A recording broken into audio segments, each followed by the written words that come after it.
the pike that are going to affect the brown and black community, just like the illegals that are being pushed into these communities, sucking up the resources from the longtime residents that live there. All right, taxpayers.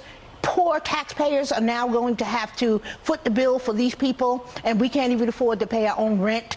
All right.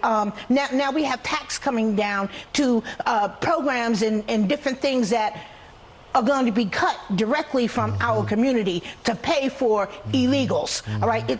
There's a problem with that. There's a huge problem with it. And, you know, minorities may be silent as far as being vocal, but I believe that, you know, in 24, this new election, the next cycle, we're going to see a overwhelmingly amount of people that we have not seen in 30 years come out to vote. All right, people are being educated on the voter registration piece, how to change their party affiliation, question number 14 on their voter registration form, and people are walking away from the plantation of the Democratic Party once and for all. Aliza, the Democrats, as an independent voter, you probably see this, they target different groups. It doesn't look like the targeting of minorities, young voters, is working for them. Could you see yourself giving the Democrats a shot this election?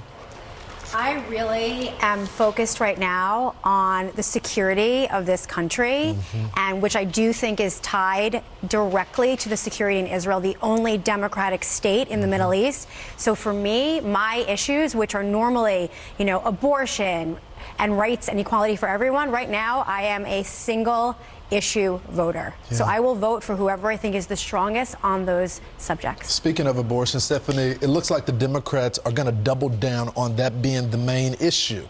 And they've gotten some great success from it in the past elections, especially the midterms. Do you think that issue alone is going to be enough for the Democrats to reelect Joe Biden? Look, if you ask me on a personal level how I vote on abortion, I am pro-choice 100% of the time.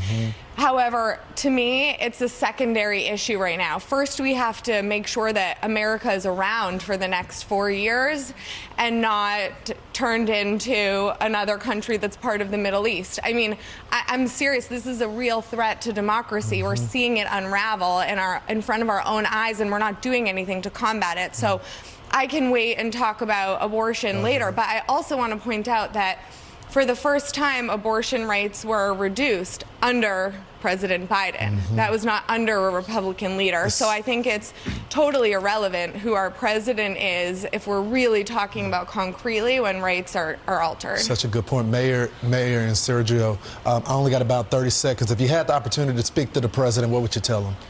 I would tell him it's time to retire. Sergio. Same thing, man. Just try to leave this a little bit better than the damage you've already done.